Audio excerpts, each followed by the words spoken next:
Assalamualaikum warahmatullahi wabarakatuh. Nama saya Firmansyah dari kelas 7A. Saya ingin menjelaskan tentang perbedaan prokariotik dan eukariotik. Organisme merupakan bagian hierarki struktur makhluk hidup yang membentuk organisasi kehidupan. Hierarki struktur ini disebut hierarki biologi. Sel adalah suatu unit terkecil yang struktural dan fungsional dalam kehidupan.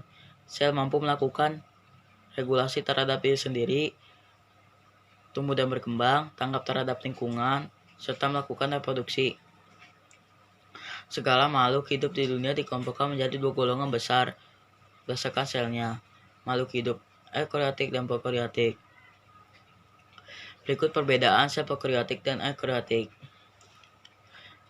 Berdasarkan asal kata, sel prokariotik yang berasal dari kata pro yang artinya sebelum dan kryon atau inti sel. Sel eukariotik yang berasal dari kata yang artinya sejati dan kryon atau inti sel. Berdasarkan organisme, sel prokariotik bakteri dan gelang biru, sel eukariotik protista, fungi atau jamur, hewan dan tumbuhan. Berdasarkan lokasi DNA, sel prokariotik di dalam cairan sitoplasma. Sel eukariotik sebagian besar di inti sel atau nukleus. Berdasarkan bentuk DNA, sel prokariotik membulat, sel eukariotik memanjang. Berdasarkan ukuran, sel prokariotik 1-10 mikrometer, sel eukariotik 5-100 mikrometer.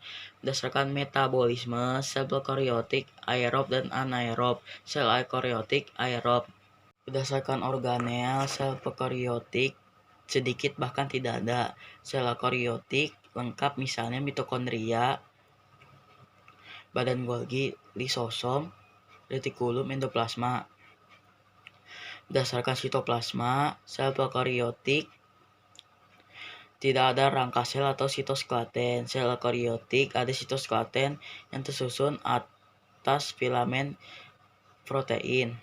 Berdasarkan RNA dan protein, sel prokariotik disintesis pada beberapa kompartemen. Sel eukariotik sintesis RNA terjadi di nukleus, sedangkan protein di sitoplasma. Berdasarkan organisasi seluler, sel prokariotik pada umumnya bersel satu atau uniseluler.